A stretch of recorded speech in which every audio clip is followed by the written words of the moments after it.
온타리오주의 치매 환자가 급증하고 있다며 홈케어에 대한 정부 지원을 늘려야 한다는 지적이 나왔습니다.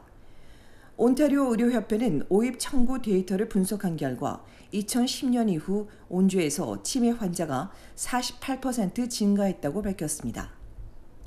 앤드류 박 협회 회장은 홈케어 방문이 8만 2천 건이라는 통계가 나왔지만 모든 치매 환자를 제대로 지원하려면 연간 200만 번은 방문해야 한다고 지적했습니다. 치매 치료 전문의가 전국에 300명도 안 된다고 밝힌 박 회장은 치매 조기 진단이 무엇보다 중요한데 가정의 부족은 큰 문제라고 꼽았습니다. 치매가 진단을 받기 10여 년 또는 몇 년 전부터 이미 시작되는 만큼 조기 진단이 매우 중요한데 가정이 없는 온 주민 230만 명이 방치되고 있다는 겁니다. 때문에 부모의 변화를 가족들이 유심히 살피는 것이 필요하다고 조언합니다.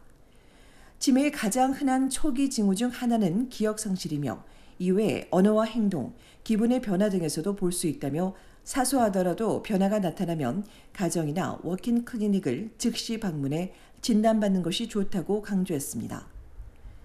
인구 노령화로 앞으로 치매 환자는 더 늘어날 수밖에 없습니다.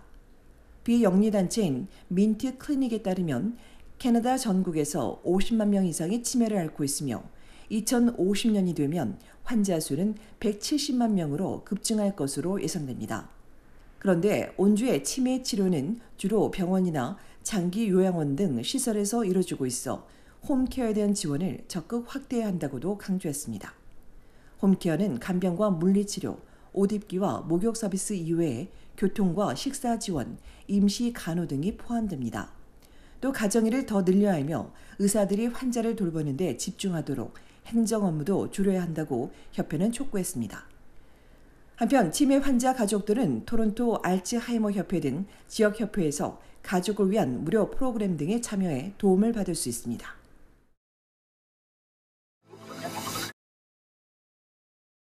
온타리오주 토론토 서쪽에 있는 한 고등학교에서 흉기 사건이 발생했습니다. 오늘 오전 11시 45분쯤 퀘벡과 험버사이드 애비뉴 인근에 있는 험버사이드 고등학교에서 싸움이 벌어졌습니다. 신고를 받고 학교에 출동한 경찰이 현장에서 흉기에 찔린 10대 남학생을 발견하고 병원으로 이송했으며 다행히 생명엔 지장이 없는 것으로 알려졌습니다. 당초 용의자가 현장을 벗어났다고 밝힌 경찰은 오늘 오후엔 16세 남학생을 흉기 사건 용의자로 붙잡았다고 발표했습니다. 경찰은 이날 싸움을 본 목격자나 동영상을 가지고 있는 학생들은 학교에 남아있는 경찰에게 얘기해 줄 것을 요청했습니다. 사건 발생 후 학교는 전면 통제됐다가 해제됐습니다.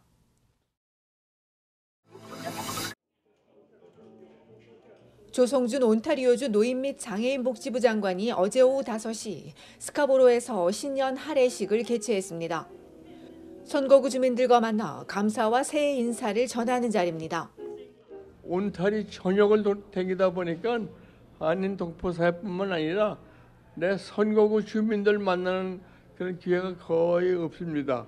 이런 기회를 통해서 주민들이 원하는 게 뭔지 그걸 잘 들어가지고 제가 돕도록 노력하는 의미에서 여러모로 오늘 모임이 아주 참 중요합니다.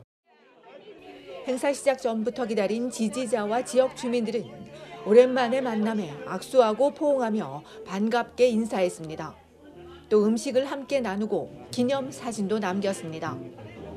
올해 조 장관은 노인 인구가 증가하는 농촌 지역을 방문해 이들의 목소리를 들을 예정입니다. 온타리오 저 북쪽에 있는 그 마을을 돌아다니면서 노인들을 위한 복지일 그 서비스 프로그램 그런 거 또 북쪽에 있는 그 스몰 비즈니스 또 동포 사회 발전을 위해 차세대 지도자 양성을 적극 추진할 계획입니다. 아주 어린 나이에서부터 그 중학생, 고등학생, 대학생에서 우리 동포 사회 지도자 양성하는 그 특별한 계획을 제가 세워서 노력하려고 합니다. 마지막으로 토론토 동포 사회의 새해 인사를 전한 조 장관은 장수 마을의 비결이라며 큰 꿈을 갖고 달려가는 한 해가 되기를 바란다고 덧붙였습니다. 새해에도 부디 건강하시고 복 많이 받으시길 기원하겠습니다. 노인 및 장애인 복지부는 매년 시니어 프로그램을 통해 비영리 단체를 선정 $1,000에서 $25,000까지 지원금을 제공해주고 있습니다. 얼티비 뉴스 손희정입니다.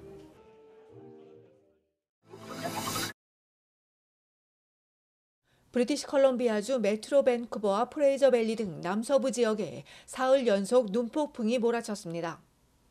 기록적인 폭설과 한파 얼음비에 몸살을 앓고 있습니다. 오늘 오전 7시 30분 기준 로어 메일랜드와 밴쿠버 섬 등 남부 지역의 15,000여 가구에 전력 공급이 끊겼습니다. 프레이저 밸리를 통과하는 1번 고속도로 주변에는 눈 또는 얼음비로 도로 상황이 급격히 악화될 수 있어 여행주의보가 발령됐습니다. 프레이저 캐년과 코키할라 고속도로, 호프에서 프린스턴까지 3번 고속도로에도 얼음비 경보가 내려졌고 밴쿠버 섬 대부분 지역에도 오늘 오전까지 눈폭풍 경보가 발령됐습니다. 당국은 폭설이 내린 지역 주민들은 불필요한 여행을 자제할 것을 당부했습니다.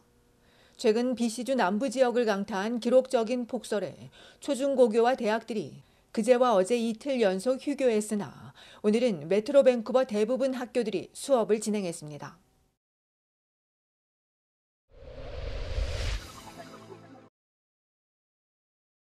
연방식품안전청이 과다 복용 위험이 있는 어린이용 경구 해열제를 리콜했습니다. 리콜 의약품은 태박 캐나다가 제조한 2세에서 11세용 일반 의약품 피디아트릭스 아세트 아미노펜 오랄 솔루션으로 아세트 아미노펜이 권장량인 160mg을 넘어 185mg이 들어있으며 유효기간은 2025년 8월까지입니다. 당국은 해열제를 복용한 자녀가 구토와 메스꺼움, 식욕부진, 복부 통증 등을 느끼면 즉시 응급실을 방문하고 독극물 통제센터에도 꼭 연락해 줄 것을 당부했습니다. 이어 이 증상들이 24시간에서 48시간 동안 뚜렷하지 않을 수 있다며 자녀의 증상을 유심히 살피고 안전한 폐기를 위해 해열제는 약국에 반원할 것을 덧붙였습니다.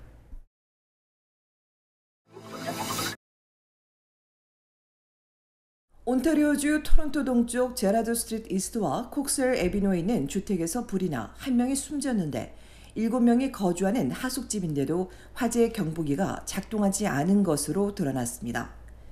어제 새벽 5시 30분경 하숙집에서 불이 나 소방당국이 빠르게 불을 껐지만 1명이 숨졌으며 당시 집안에 제대로 작동하는 화재 경보기가 없었다는 세입자들의 진술을 토대로 경찰과 소방당국이 화재 원인과 소방관련법 위반 등을 조사하고 있습니다. 이날 불로 숨진 남성이 생전에 매우 친절하고 다른 사람에게 항상 도움을 주는 등 지역 자선단체에서 오래도록 봉사해온 사실이 알려지면서 주위에 안타까움을 더하고 있습니다. 한편 지난 2021년 인근의 또 다른 하숙집에서 전기 합선으로 불이 나 4명이 숨지기도 했습니다.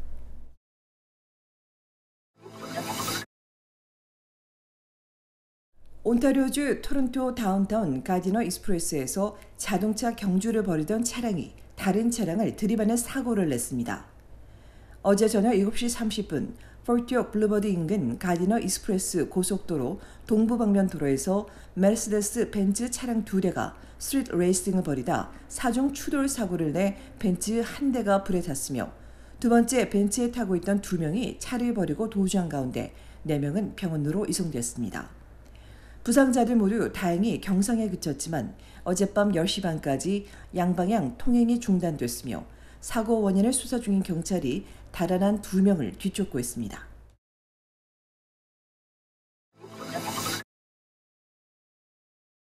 (100% 과일 주스가 청소년과 성인의 체중을 증가시킬 수 있어 섭취량을 제한할 필요가 있다는 연구 결과가 나왔습니다.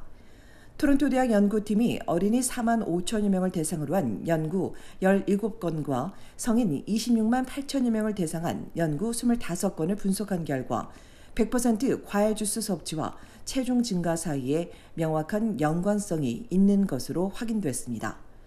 연구팀은 어린이는 체질량 지수가 증가하고 성인도 열량의 영향을 받았다며 과일 주스가 통과일에 비해 섬유질이 거의 들어있지 않아 포만감이 낮고 열량도 높은 경우가 많아 체중 증가로 이어질 수 있다고 설명했습니다.